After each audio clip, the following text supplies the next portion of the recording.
Bonjour et bienvenue, Jean-François Sénéchal, votre prof. Comment allez-vous cette semaine?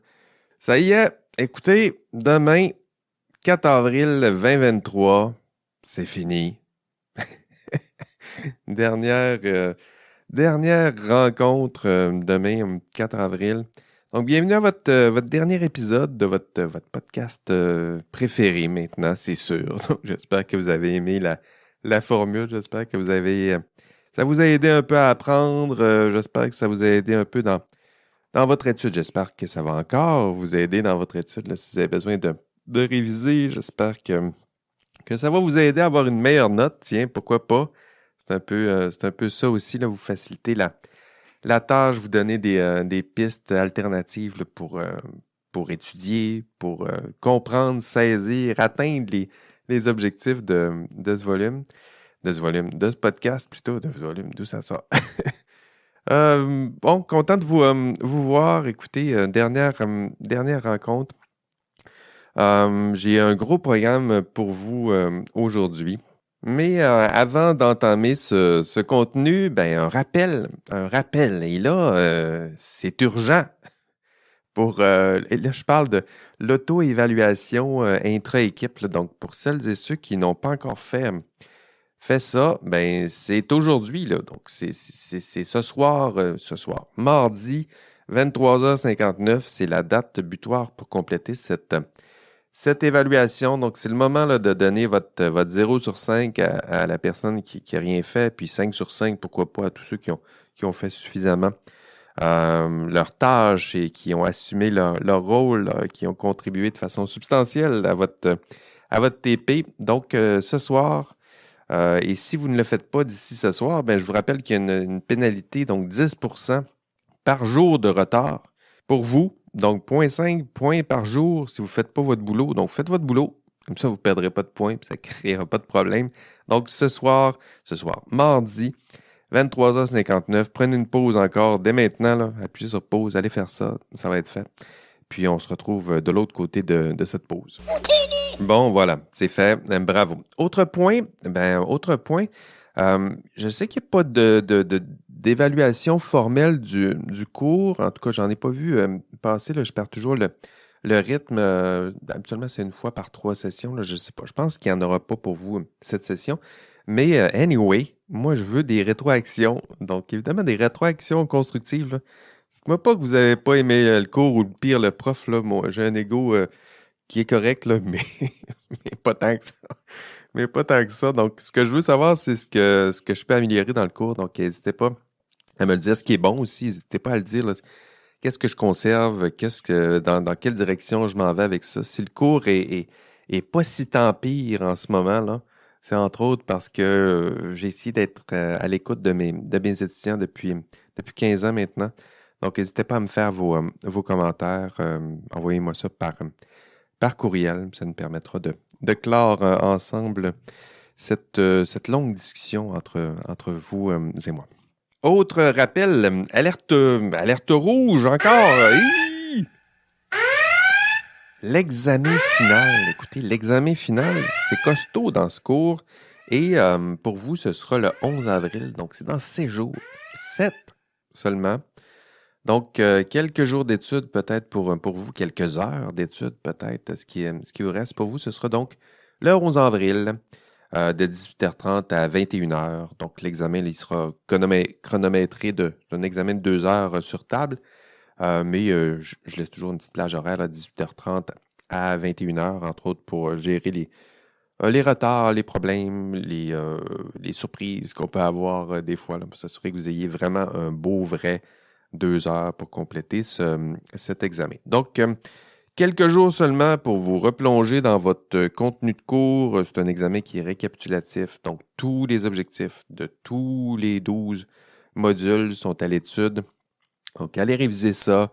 Consultez encore une fois les objectifs de chacun des modules, puis ça vous donnera de précieuses informations sur les questions possibles que je pourrais poser dans votre examen. Donc, quelques jours encore pour réviser tout ça, réécouter quelques podcasts au besoin, replonger dans quelques enregistrements de cours là, pour vous assurer que vous ayez atteint tous les objectifs de tous les modules du cours si vous avez fait votre boulot. Ça a l'air impressionnant comme ça, là, mais mon cours est pensé pour qu'il y ait des redites, qu'il y ait plusieurs types d'évaluation, donc la préparation. Si vous avez fait votre boulot avec une certaine constance, l'étude, ce sera de la révision. Il y a toujours un peu d'étude, là, mais pour vous, ce sera essentiellement de la révision. Puis vous n'aurez aucun problème à passer à travers cet examen final pour vous. Le 12 avril, le 11 avril, attendez, le 12 ou le 11? Le 11 avril, donc de 18h30 à 21h.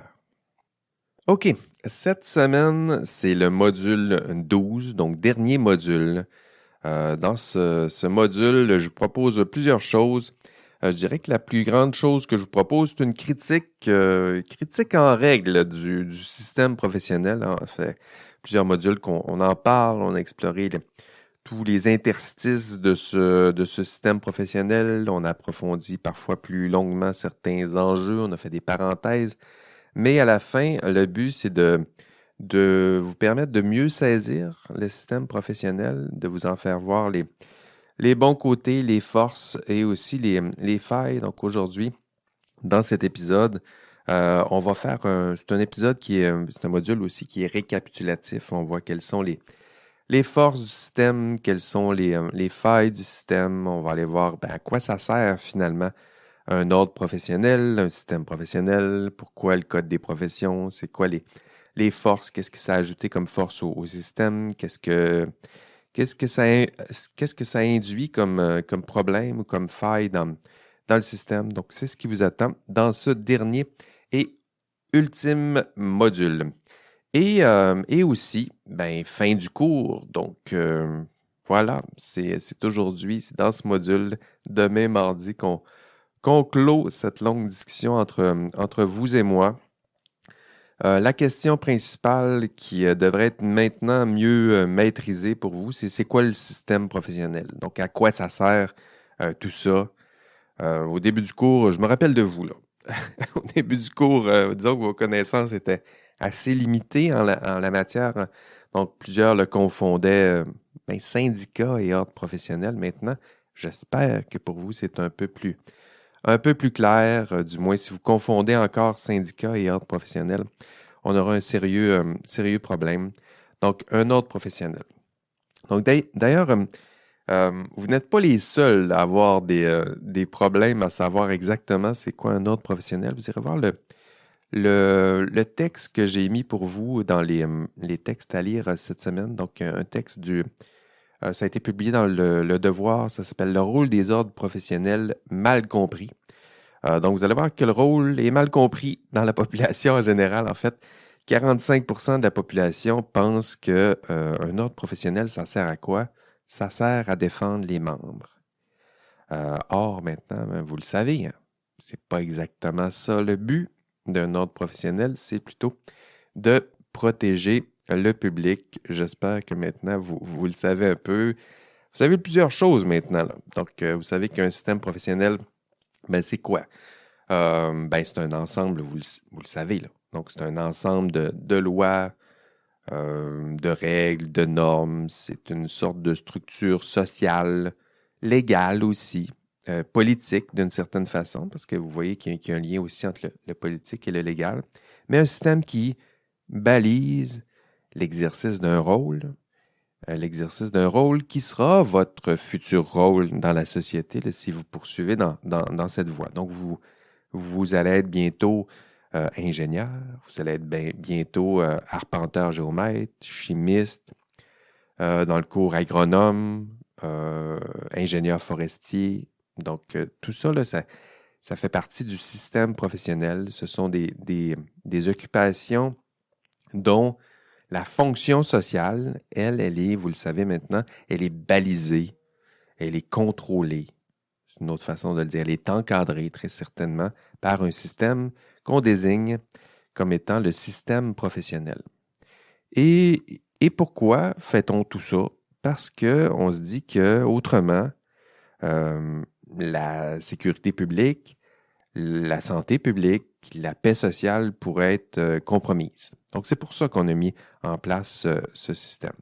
Puis, si vous ne savez pas encore ça, en ce moment, que c'est ça le système professionnel et ça sert à ça, ben, vous n'avez pas encore atteint plusieurs des objectifs principaux du cours. Donc, pour vous, là, c'est le bon moment de réviser là, parce que ça devrait être un peu plus clair pour ça, pour vous, en ce moment.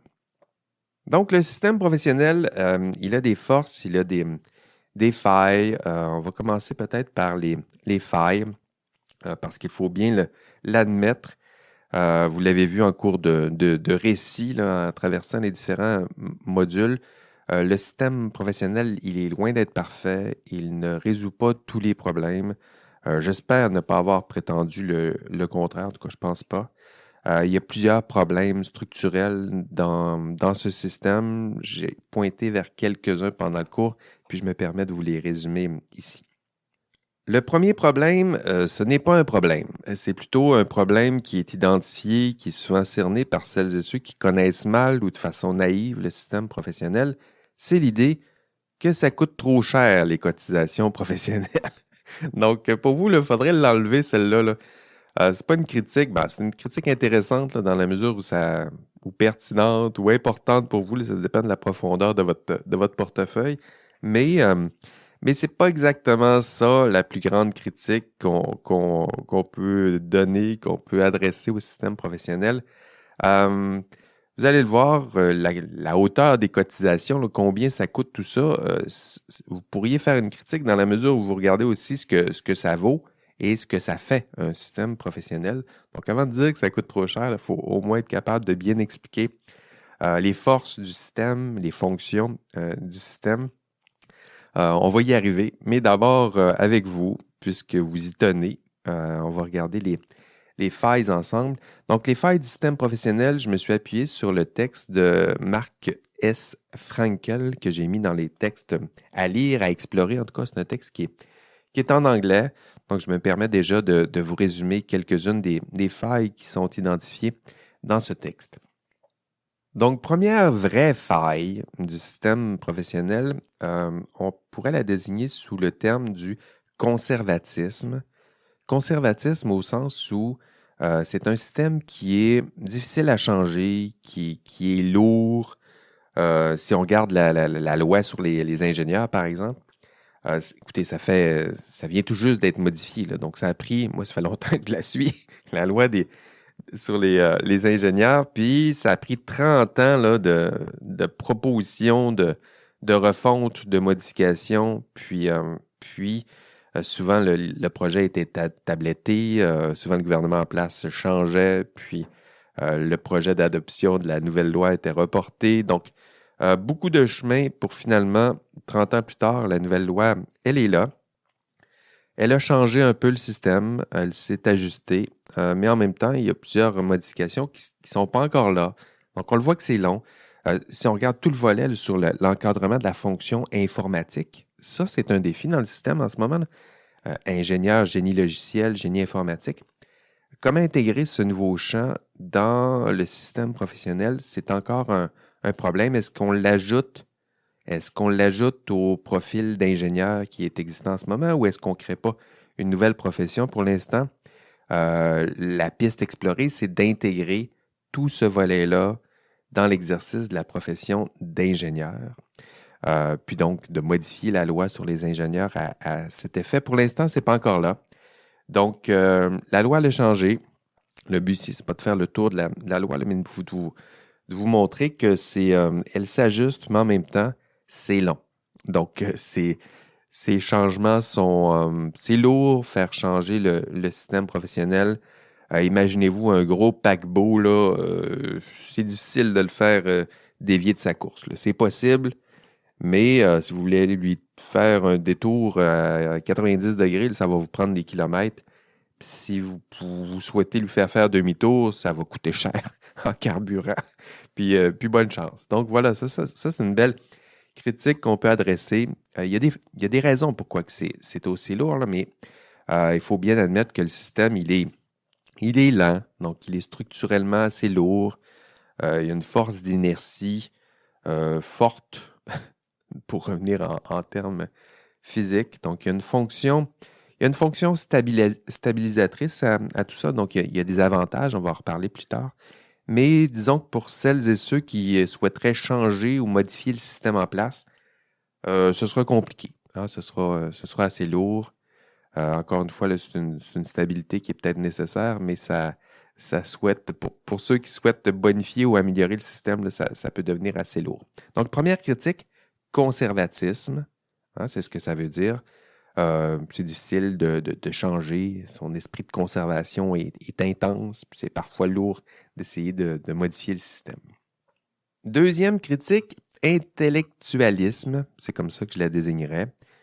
C'est l'idée que le système, en ce moment, il intéresse davantage des profs comme moi ou des juristes et les membres peut-être du conseil exécutif de ces ordres professionnels, mais il vous intéresse peu. Donc, intellectualisme en ce sens-là, c'est-à-dire que vous, les principaux destinataires du système professionnel, curieusement, ça vous intéresse très peu, la fonction de tout ça. Donc, moi et mes amis juristes, on triple, là. Donc, on lit tout, on comprend, on essaie de modifier, on essaie de transformer le système, on fait des mémoires à ce sujet. Je pense notamment à mon collègue Luc Bégin qui a travaillé de nombreuses années là, sur le système, le comprendre, proposer des modifications, intervenir dans l'espace public. Or, vous, ben, vous êtes les principaux destinataires, les principaux créateurs même du système professionnel. Et en bout de course, mais en ce moment, en 2023, le système vous intéresse peu, hein. Les enjeux sont là, sont au cœur de votre travail. Il y a des raisons historiques, structurelles qui expliquent peut-être pourquoi vous vous êtes désengagé, peut-être pourquoi vous manquez d'intérêt envers ces différents thèmes. Mais le fait est que le système professionnel intéresse plus les intellectuels comme moi, puis les gestionnaires des ordres, puis les fonctionnaires peut-être que les professionnels comme vous. Hein, vous serez bien trop professionnel, puis curieusement, ça vous intéresse peu, alors que vous devriez être les premiers concernés. Donc tout ça, ça pose problème. Et intellectualisme, c'est le nom que j'ai désigné, j'ai choisi plutôt pour désigner cette deuxième faille, l'idée que ça ne vous intéresse pas, malheureusement, alors que vous êtes les principaux concernés. Troisième critique, corporatisme. Corporatisme. Hein, là, ici, on est dans la pensée de groupe à l'œuvre, là. Ce que je veux dire, c'est que le système professionnel, bon, il crée des groupes, il unit des personnes qui ont les mêmes champs d'intérêt, les mêmes valeurs, du moins c'est ça le but. Mais en même temps, mais ça crée un sentiment de solidarité, j'en conviens, mais en même temps, ça crée une dynamique qui, vous le savez maintenant, là, ça peut créer des problèmes qui ressemblent à ce qu'on a vu avec la pensée groupale. Donc, la pensée de groupe, et là, ici, maintenant, vous les connaissez maintenant bien, là, les symptômes. Isolement, accroissement des barrières entre les membres du groupe et les membres à l'extérieur du groupe, étanchéité progressive du groupe. Donc, on met des murs autour de soi, puis les murs sont de plus en plus étanches. Complaisance envers les membres du groupe, stéréotypes à l'égard d'autrui, à l'égard des parties externes. Donc, vous le voyez, là, vous les connaissez maintenant, les symptômes de la pensée de groupe, et on voit ça aussi dans ce groupe, qui est un ordre professionnel. Dans ces groupes, que sont les ordres professionnels? Donc, on s'isole progressivement, puis on défend parfois un peu trop les membres du groupe, peu importe ce qu'ils font, alors qu'on devrait seulement défendre les membres du groupe qui partagent et qui mettent de l'avant les valeurs du groupe et de l'ordre professionnel. Donc, c'est un problème, c'est une faille, c'est pas seulement le propre à votre ordre professionnel, là, ça atteint plusieurs groupes. Mais maintenant, ben, vous le savez, ça fait partie des failles. Vous savez aussi comment déjouer la pensée de groupe.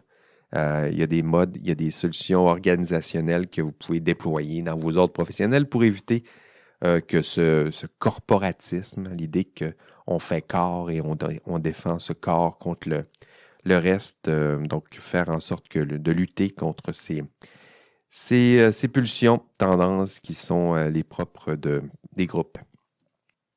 Quatrième critique, policiarisation. En tout cas, c'est comme ça que je l'ai nommé. On pourrait dire judiciarisation.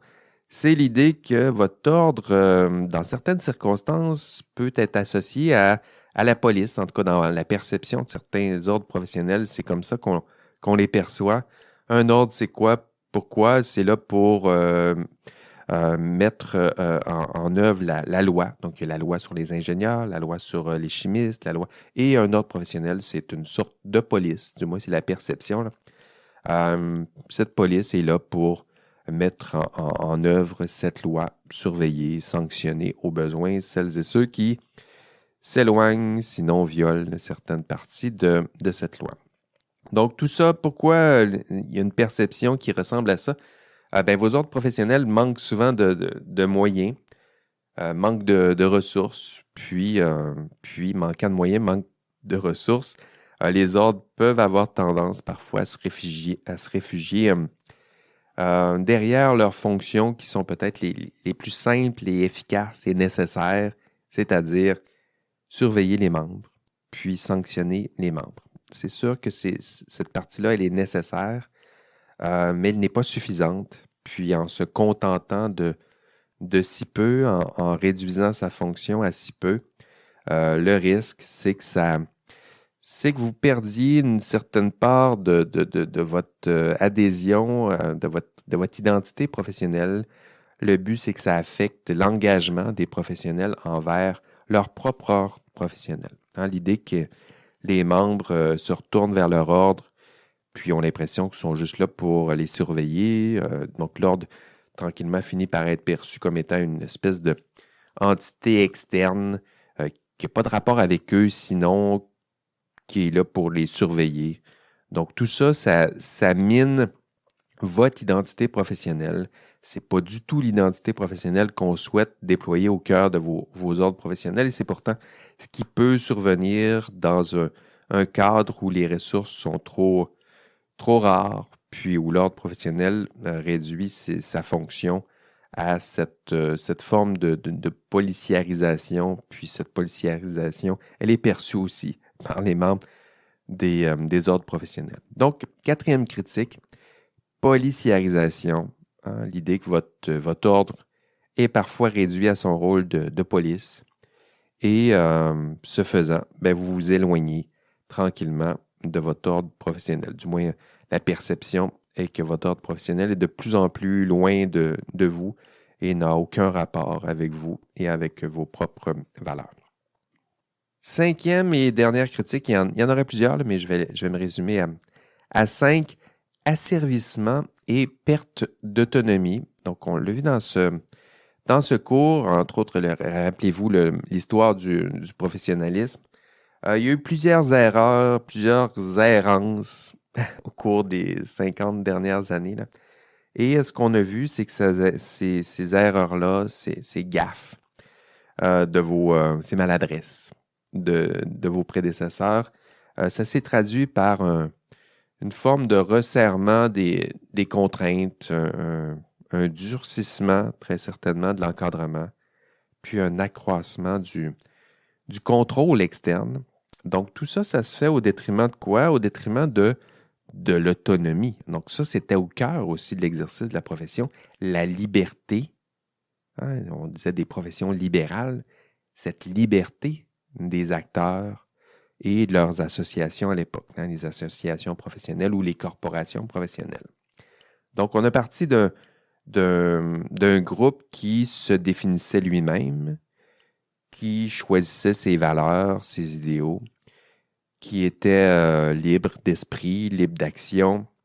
Puis tranquillement, ce qu'on a assisté, c'est un contrôle progressif des ordres, puis un contrôle progressif de ces ordres d'un système qui est de plus en plus juridique, judiciaire, même politique, économique. Donc, ce faisant, c'est quoi la perte? C'est une perte de liberté en cours de route. Donc, pourtant, une condition nécessaire, la liberté, à l'exercice du jugement professionnel. Il n'y a pas de de jugement, rappelons-le, sans un exercice ou sans l'existence même d'une certaine marge de liberté.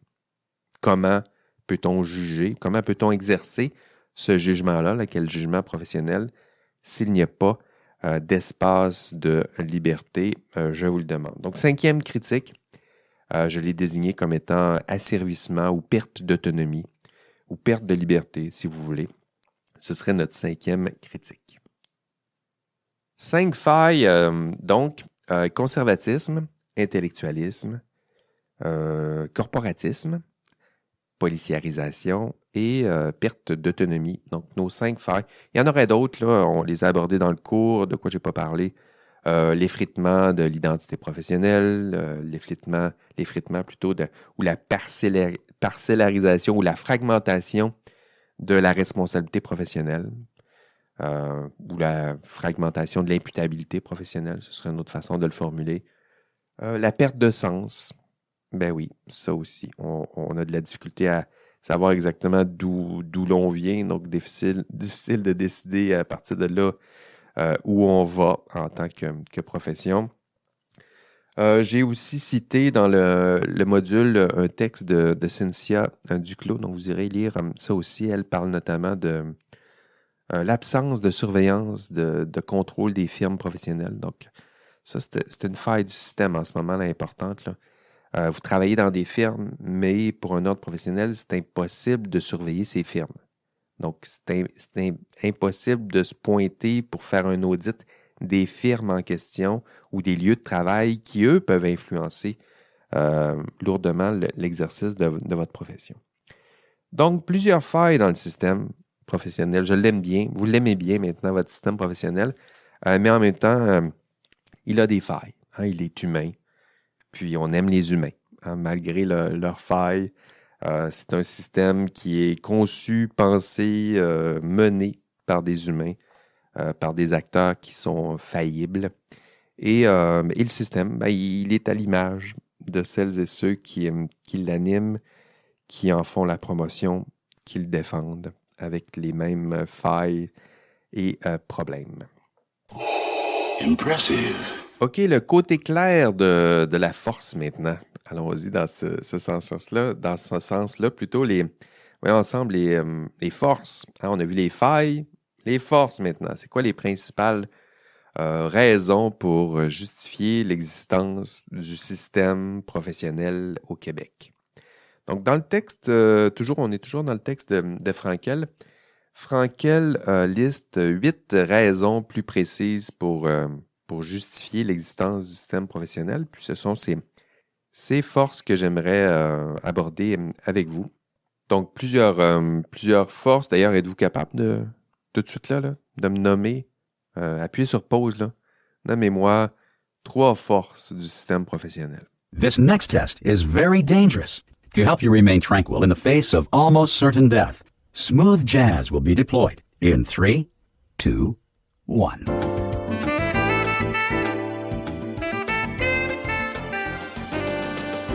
Bon, puis, en avez-vous? Ben non, hein, vous écoutez le podcast, donc vous voulez m'écouter? Ben OK, écoutez-moi, là. J'en ai 8, moi, des arguments pour justifier, défendre le système professionnel. Première force, je la désigne sous le terme ancrage moral. Donc, ça vous donne, le système professionnel vous donne un ancre. Hein? Une espèce de guide moral commun. Ça vous donne des directions claires et déterminées. Ça donne des valeurs communes. Ça donne un sens commun. Hein? Ça, c'est pas rien aujourd'hui là, dans un monde où chacun a son propre système de valeurs. Puis moi, c'est mes valeurs. Puis j'ai mon petit livre de poche là, moral. Là, puis je suis capable de vous lister ce que je pense. Donc, c'est intéressant. Dans la vie de tous les jours, c'est personnel, mais dans un groupe, on doit se donner aussi des valeurs communes. Donc, dans une société où c'est de plus en plus facile d'avoir son propre système de valeurs, ça se radicalise même parfois. Parfois, on est isolé même dans notre petit système de valeurs. On a parlé de ça avec les réseaux sociaux. Ben, un ordre professionnel, ça vous donne un guide moral commun. auquel on vous demande d'adhérer en plus. Donc, première force, ancrage moral. Deuxième force, le système professionnel, il donne du contrôle au public. Ah, ça, le public aime ça, avoir un peu le contrôle sur ses professionnels, puis le système lui donne ça. C'est-à-dire que le système professionnel et un ordre professionnel autorise la société à formuler des attentes envers lui. Puis d'ailleurs, ces attentes-là sont importantes, puis c'est important de leur laisser de la place au public. Là, mettez-vous à leur place. Là. Vous faites construire un pont, le public, il souhaite que ça tienne, tout ça. Là. Donc, si vous leur donnez de l'argent ou 1 million pour concevoir un médecin, par exemple, pour concevoir un vaccin, hein, si vous leur donnez des sous pour concevoir un vaccin ou un système de paye informatique, ou si vous leur donnez de l'argent pour concevoir un hôpital, bien évidemment que leurs attentes sont immenses parce que les risques sont immenses. Puis le public, il a droit à avoir un peu de contrôle ou au moins une promesse, la vôtre, celle des professionnels, celle d'agents qui sont imputables, qui sont imputables, oui, si ça tourne mal, puis qui font la promesse que ça va bien aller. Pour reprendre une expression très populaire dans les dernières années, mais c'est ça. Et ça donne du contrôle au public et le public a besoin de ce contrôle. Donc ça fait partie des forces de ce système. Le système donne une partie du contrôle au public. Troisième force, le système, il permet plusieurs choses, mais il vous permet aussi de socialiser entre vous. Donc voilà une troisième force. Un ordre professionnel, c'est un réseau social avant l'heure, hein, au sens propre, là, c'est-à-dire que ça vous permet de rester en lien, de tisser des liens, de collaborer, de rester en lien, oui, avec des personnes comme vous, les autres professionnels qui ont les mêmes valeurs, à peu près la même formation, qui ont les mêmes lieux ou à peu près d'exercice de la profession, qui ont des problèmes qui ressemblent aux vôtres. Donc voilà, un système, un réseau social bien avant l'heure. Donc ça aussi, c'est une des forces du système professionnel. Le système vous permet de tisser des liens avec vos pairs. Ça vous permet de créer votre propre communauté. Quatrième force du système professionnel, le système professionnel vous permet de préserver les valeurs de la communauté de pairs. Hein, ça, tout à l'heure, je critiquais la fonction stabilisatrice du système professionnel, mais c'est aussi une force. Je disais que le système, il est lourd, il est conservateur, c'est vrai, mais cette fonction stabilisatrice, elle sert à quoi?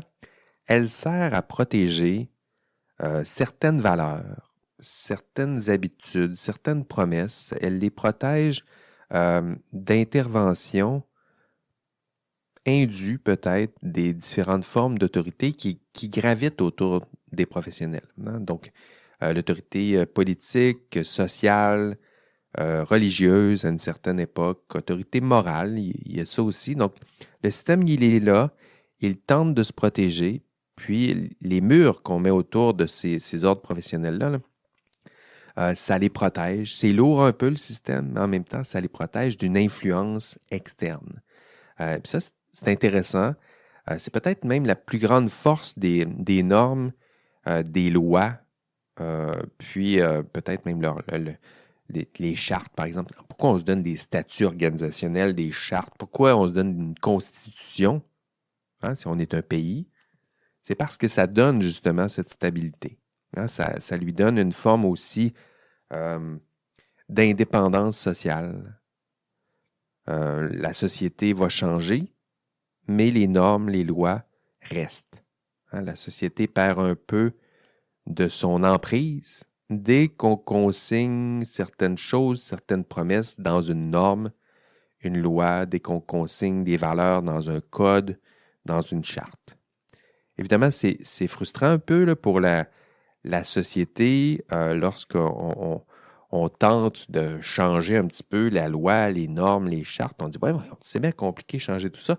Oui, c'est compliqué et haïtien, c'est-à-dire que nos prédécesseurs ont aussi pensé que c'est important de le mettre à l'abri de l'influence sociale dans des chartes, dans des normes, dans des constitutions. Donc ça aussi, il faut au moins avoir confiance en la sagesse de nos prédécesseurs qui, eux, ont pensé que c'était bon de consigner ça dans des lois, dans des normes, dans des chartes. Un bon exemple que je pourrais vous donner, c'est justement les valeurs du code de déontologie des ingénieurs, par exemple, qui, en ce moment, on a une belle tension, c'est-à-dire que la société a changé, les professionnels sont loin d'être seuls dans leur bureau pour exercer une profession libérale comme au début de leur profession. Donc, la profession, elle a changé. Elles sont souvent en lien intense avec un employeur. Ils travaillent pour un employeur qui tente souvent de faire du profit, qui a toutes sortes d'intérêts connexes qui sont pas qui ne correspondent pas ou qui ne s'arriment pas toujours bien avec les intérêts des professionnels.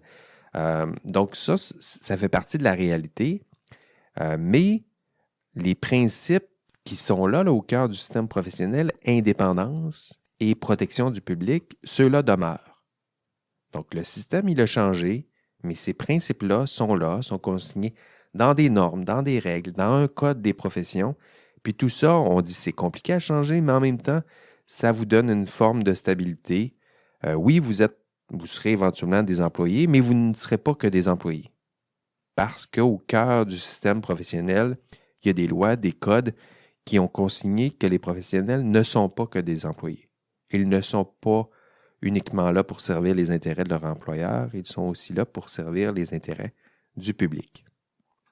OK, cinquième force, le système professionnel, il permet plusieurs choses, mais il permet aussi de révéler les manquements des professionnels. Donc ça, les règles sont claires, puis ça sert à ça aussi, des règles, des normes. Ça permet d'identifier très efficacement c'est quoi les comportements qui sont promus, mais aussi quels sont les comportements qui sont réprouvés et qui doivent être sanctionnés. Donc, si vous mentez, donc falsification, fraude, il y a une sanction. Hein? Donc, vous avez fait perdre un contrat parce que vous étiez en conflit d'intérêts. Hein? Donc, rappelez-vous, conflit d'intérêts. Donc, vous avez décidé de privilégier les intérêts de votre employeur ou vos propres intérêts personnels, disons, au détriment des valeurs de votre profession. Badaboum, une belle sanction. Puis pourquoi? Parce que c'est inscrit dans votre code de déontologie professionnelle que tu ne peux pas faire ça. Hein? C'est-à-dire que l'intérêt du public doit être privilégié. L'intérêt privé et personnel doivent être sacrifiés. Puis ça, c'est formulé dans des normes, dans des règles. Puis si vous éloignez de ces normes, si vous violez ces lois, il y a des sanctions. Donc ça, c'est une des forces du système. Ça permet de révéler des manques et ça permet de sanctionner ces manquements. Sixième force, on avance, là, on en a 6. Là, vous peignez à en identifier 3, là, moi je vous en donne. Hein. Vous me connaissez, vous m'en demandez, je vous en donne. Donc, sixième force, le système professionnel permet quoi? Permet d'accroître la solidarité puis le soutien des pairs. Ben oui, ça sert à ça. Ça devrait servir à ça. C'est un système qui est là pour aussi vous donner la force du nombre. On a parlé de la pensée de groupe, ça c'est un des problèmes, mais la force du nombre, ça c'est une force. Hein? Vous êtes entouré de collègues, vous allez être unis. Si je prends les ingénieurs, vous êtes plus de 60 000 à faire la même promesse. Donc, vous devriez bénéficier de la force de ces 65 000 membres. Vous devriez avoir l'impression qu'ils sont derrière vous. Dès que vous souhaitez protéger le public, dès que vous souhaitez défendre les valeurs de votre profession, dès que vous voulez défendre l'exercice de vos devoirs et obligations professionnelles, ça devrait être défendu aussi par vos pairs. Un autre professionnel, ça devrait servir à ça. Aider d'une seule voix, parler d'une seule voix. 65 000 membres qui parlent d'une seule voix puis qui disent « Ensemble, protégeons le public ». Protégeons le public. Hein? Encore une fois, là, c'est pas simple. Ça ça sera compliqué de dire toujours ça, protéger le public si vous êtes seul. Hein? C'est peut-être, je le rappelle encore, là, c'est peut-être un des gestes les plus difficiles et exigeants qu'on vous demandera de poser. C'est un geste moral, c'est un geste d'une difficulté morale extrême, décider de sacrifier sa propre personne, ses propres intérêts au profit de la santé publique, de la sécurité publique, de la paix sociale. Donc, ce sera difficile, mais vous n'êtes pas seul. Donc, ça, c'est une des forces du système professionnel. Vous n'êtes pas seul. En fait, imaginez si vous étiez seul.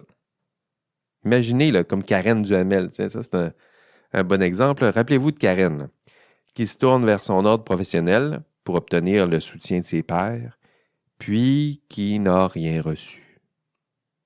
Hein? On ne veut vraiment pas se retrouver dans ce genre de situation-là. Hein? Donc, vous n'êtes pas seul. Hein? Vous avez le soutien de votre ordre professionnel, vous avez l'aide et le soutien de votre groupe. Et il faut, lorsque vous vous tournez vers votre ordre et vers votre groupe, que vous ayez un peu d'aide et le soutien des membres. C'est la force du groupe. C'est la 6e force du système professionnel. Ça vous permet d'accroître la solidarité entre pairs, d'obtenir le soutien de vos pairs.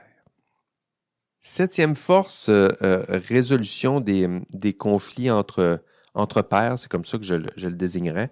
Ce qui est intéressant dans votre système, c'est que lorsqu'il y a des problèmes, le fait d'avoir un ordre professionnel, au lieu de se retourner vers les instances communes, les tribunaux par exemple, quand ça tourne vraiment mal, on peut aussi se retourner vers un ordre professionnel pour résoudre des conflits entre pairs. Donc, c'est normal qu'il y ait des conflits, c'est normal qu'entre pairs, entre collègues, il y ait des interprétations différentes des valeurs d'un ordre professionnel ou des devoirs et obligations professionnelles.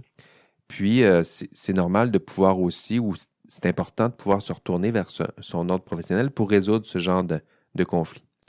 Donc, si vous avez une façon peut-être différente de concevoir c'est quoi la profession, ou vous interprétez de façon différente de votre collègue les normes, les règles, il y a une instance vers laquelle vous pouvez vous retourner pour vous aider à résoudre ce genre de problème.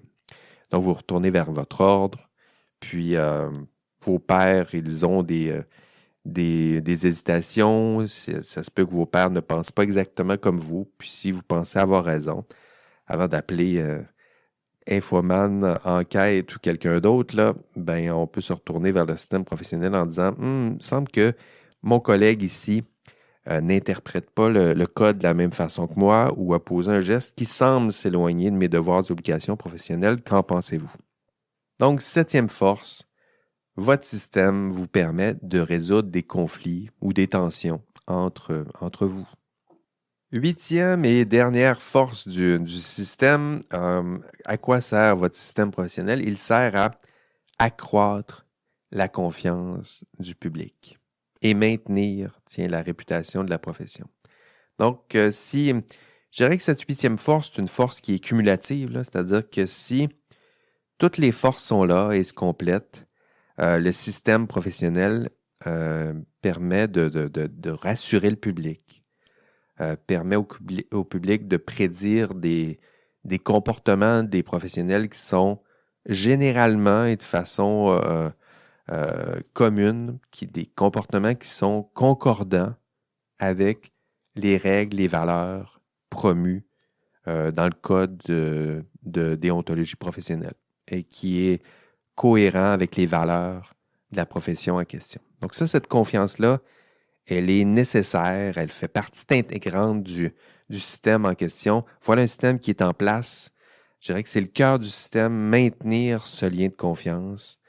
Et si vous ne me croyez pas, ben imaginez un monde dans lequel le public perd confiance envers ses professionnels.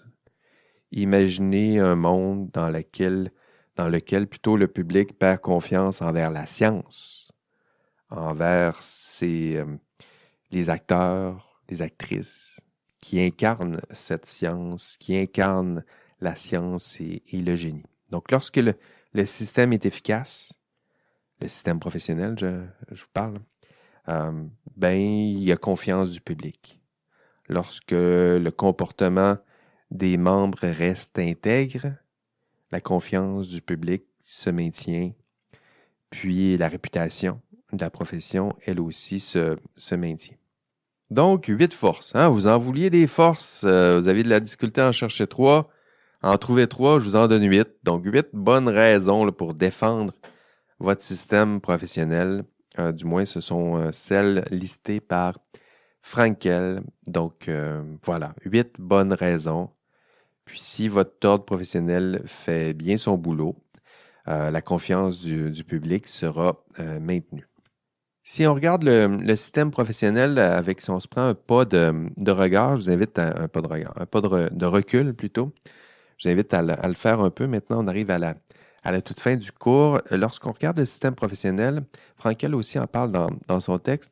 Lui identifie 3 principales fonctions.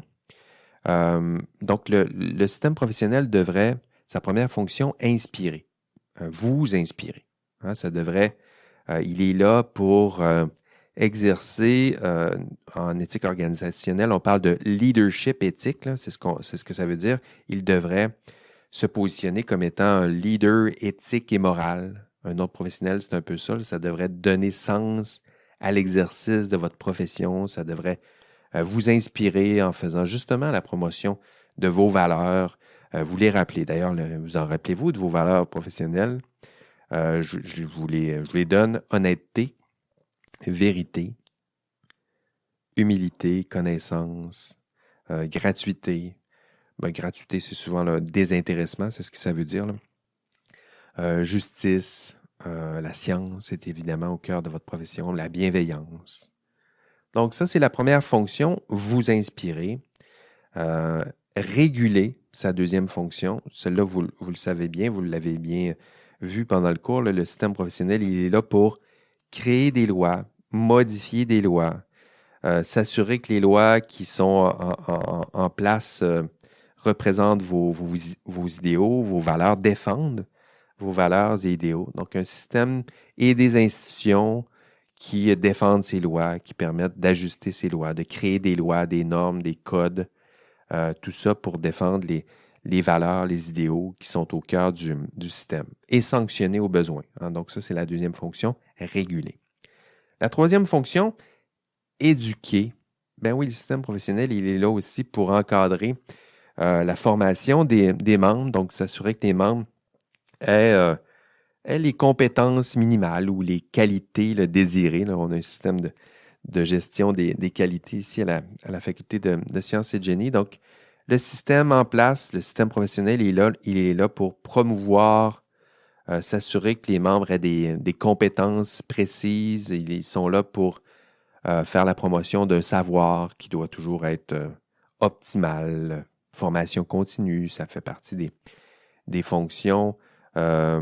Valider des programmes. Donc ça, vous avez sûrement entendu, ou je l'ai mentionné en cours aussi, là, le BCAPG, par exemple, qui est un bureau canadien d'agrément des programmes en génie. Donc, ça fait partie du système professionnel. Donc, il se pointe dans les universités, puis valide les programmes que vous avez choisis pour vous former, puis qui vont vous mener à l'exercice d'une profession. Donc ça, de façon générale, là, c'est les 3 grandes fonctions du système professionnel: réguler, éduquer, inspirer. Et ça, vous saviez déjà tout ça parce que vous l'avez ressenti. C'est quelque chose qui traverse le cours, puis vous êtes maintenant capable d'identifier notamment les fonctions du système professionnel. À la fin de ce cours, vous êtes capable aussi d'identifier les forces du système professionnel. Mais sinon, allez réviser tout ça. Les failles à corriger, hein, les failles du système professionnel, j'en ai pointé. J'ai pointé vers quelques-unes au début de cette présentation. Et à la fin de ce cours, une nouvelle question s'impose, c'est-à-dire quel rôle vous allez jouer dans ce système professionnel. Donc ça, c'est vers là, une fois que vous connaissez bien le système, il faut poser la question maintenant, vous allez bientôt être professionnel, quel rôle vous allez jouer? Donc, fermez, tiens, c'est la dernière fois que je m'adresse à vous là, dans ce podcast-là. Arrêtez de regarder vos TikTok, là, puis vos vidéos, puis fermez Instagram, puis écoutez-moi. Là. Appuyez sur pause, allez prendre une marche, là, puis je vais vous parler.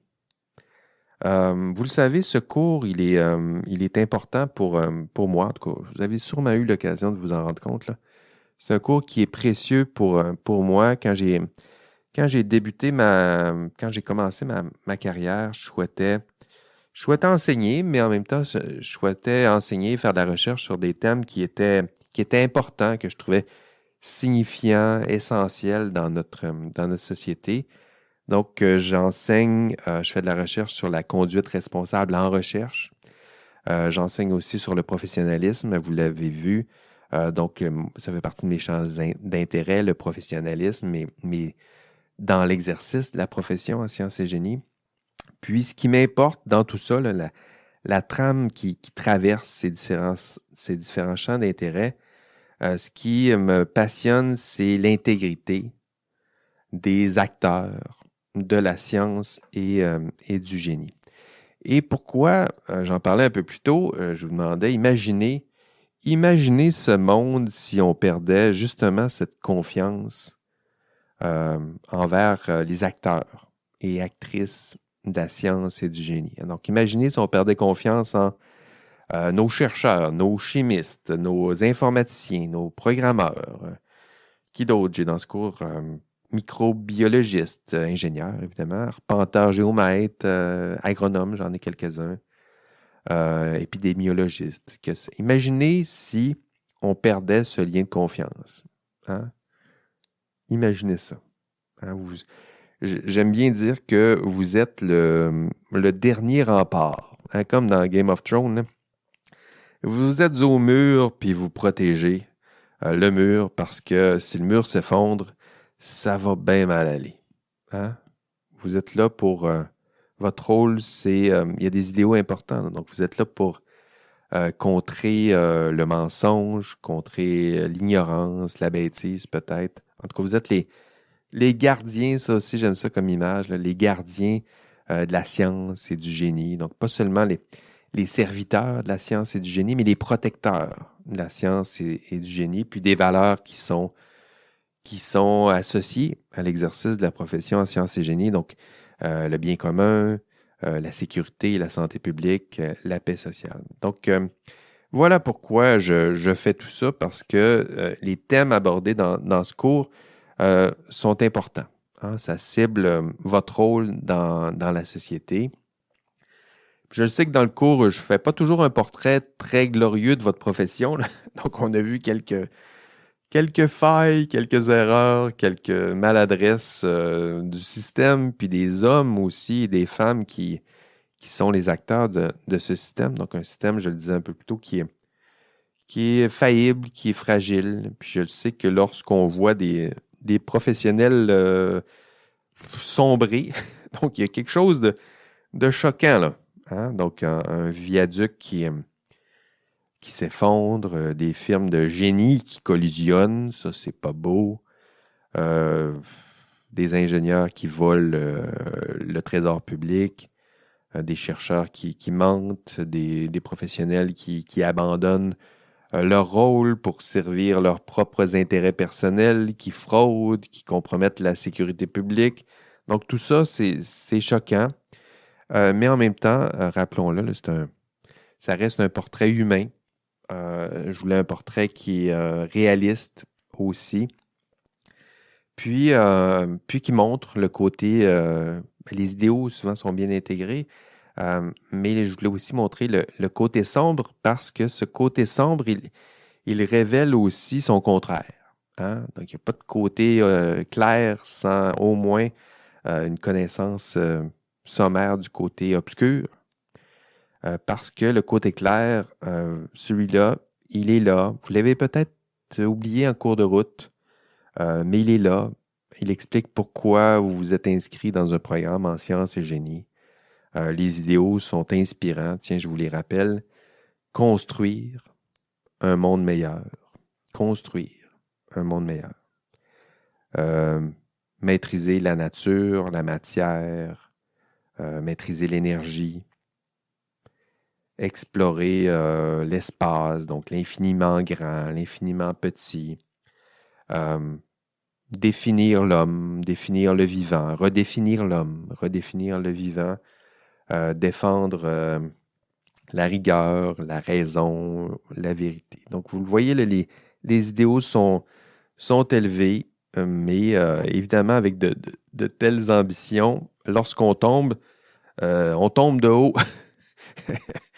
Donc, on tombe de haut, évidemment. Donc, ayez le courage de tenter d'atteindre ces idéaux.